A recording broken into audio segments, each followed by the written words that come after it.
Assalamu alaikum. My name is Dr. Khalud Imran. Today we will discuss about the definition of contraception and methods of contraception. आज हम यहाँ पे बात करेंगे कि बच्चों के दौरान वक्फा क्यों ज़रूरी है और उसके क्या तरीक़ाकार हैं। अगर एक औरत के यहाँ एक बच्चा हो गया है तो उस बच्चे से और अगले बच्चे होने के दौरान लाजमी है कि 2 साल का वक्फा हो। उसके क्या फ़ायदे हैं? उसके ये फ़ायदे हैं कि माँ की सेहत वापस आ जाती है और साथ में जो है माँ अपने बच्चे को अच्छा टाइम दे सकती है और उसको दूध पिला सकती है। इस तरह दोनों माँ और बच्चे की सेहत बरकरार रहती है। लेकिन अब जो हमल है उसको किस तरह रोका जाए? उसमें कुछ नेचुरल मेथड्स हैं, कुछ बैरियर मेथड्स हैं, कुछ मेडिकेशंस हैं और सर्जरीज़ हैं। आज हम ये 4 मेथड्स यहाँ पे डिस्कस करेंगे।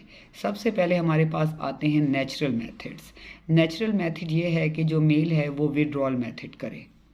कि अब इसमें क्या होता है कि जो मेल है वो सीमन जो है फीमेल में एंटर नहीं करता और उसको बाहर डिस्चार्ज कर देता है।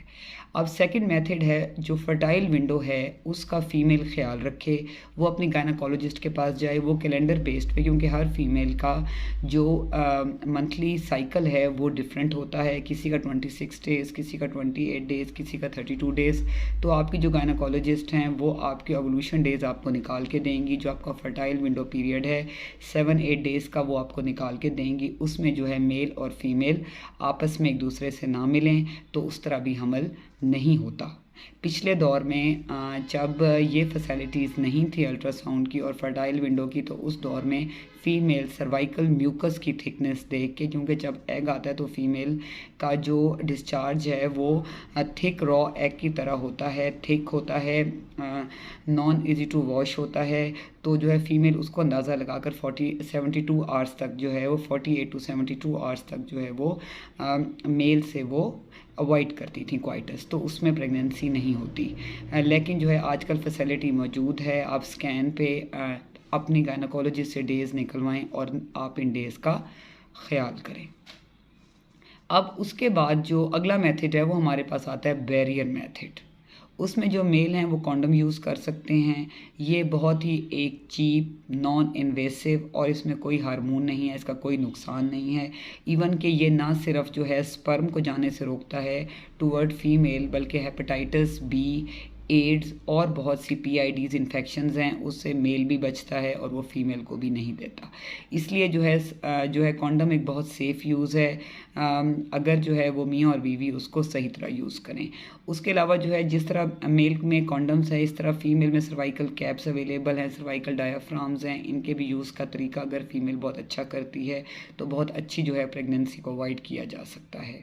अब हमारे पास आती है मेडिकल ट्रीटमेंट। अगर एक मेल और फीमेल में जो है वो अनप्रोटेक्टेड क्वाइटस हुआ है और फीमेल ये चाहती है कि उसे भी प्रेगनेंसी ना हो, तो वो अपने गायनाकोलॉजिस्ट के पास जाएं और वो उनको इमरजेंसी पिल्स प्रिस्क्राइब करेंगी जो कि विद इन 48 to 72 आवर्स खानी होती हैं।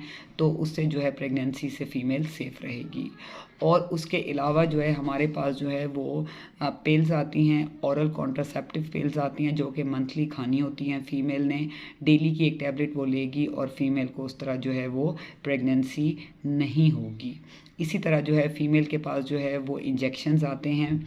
इंजेक्शंस 2 और 3 मंथ्स के होते हैं। फ़ीमेल वो रेगुलर IM लगवाती रहेगी तो उससे प्रेगनेंसी नहीं होगी।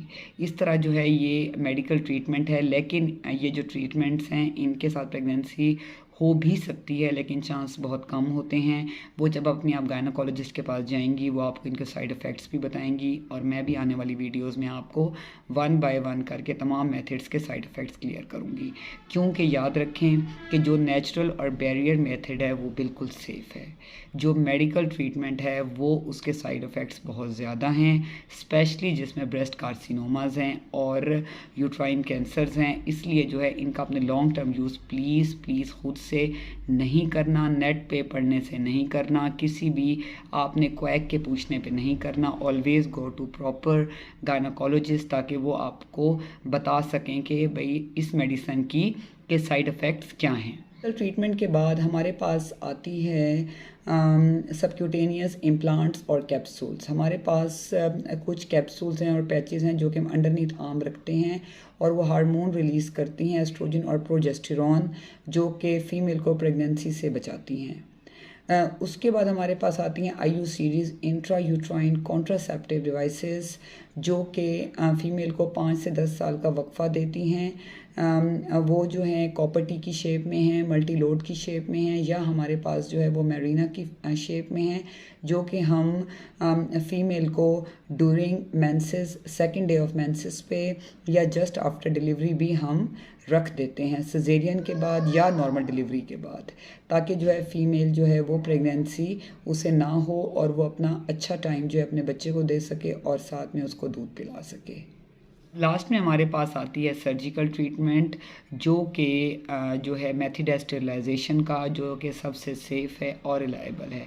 अगर आपकी फैमिली कंप्लीट है, फ़ीमेल की एज एनफ है, मोर देन 35 है, तो वो आराम से जो है इस मेथड को यूज़ कर सकती है। उसमें जो है जो आपके डॉक्टर हैं वो मेल या फीमेल दोनों की कंसर्निंग ट्यूब्स को लाइगेट कर देते हैं, या मेल या फीमेल दोनों में से किसी की भी। तो इस तरह प्रेगनेंसी नहीं होती। ये सबसे सेफ़ मेथड है if your family is complete. इसलिए जो है जो कॉन्ट्रासेप्शन है, जो बच्चों के दौरान वक्फ़ा है, वो बहुत ज़रूरी है माँ और बच्चे दोनों के लिए। लेकिन आपने ख़ुद से लोगों के सुना सुनी प्लीज़ तजर्बे नहीं करने। आप अपने प्रॉपर डॉक्टर के पास जाएं, उनसे डिस्कस करें, अपना साइकिल डिस्कस करें, स्कैन करवाएं, ताकि वो आपको बता सके कि कौन सा मेथड आपके लिए और आपके बच्चे और आपके हस्बैंड के लिए महफूज है। Thank you so much. अल्लाह हाफ़िज़।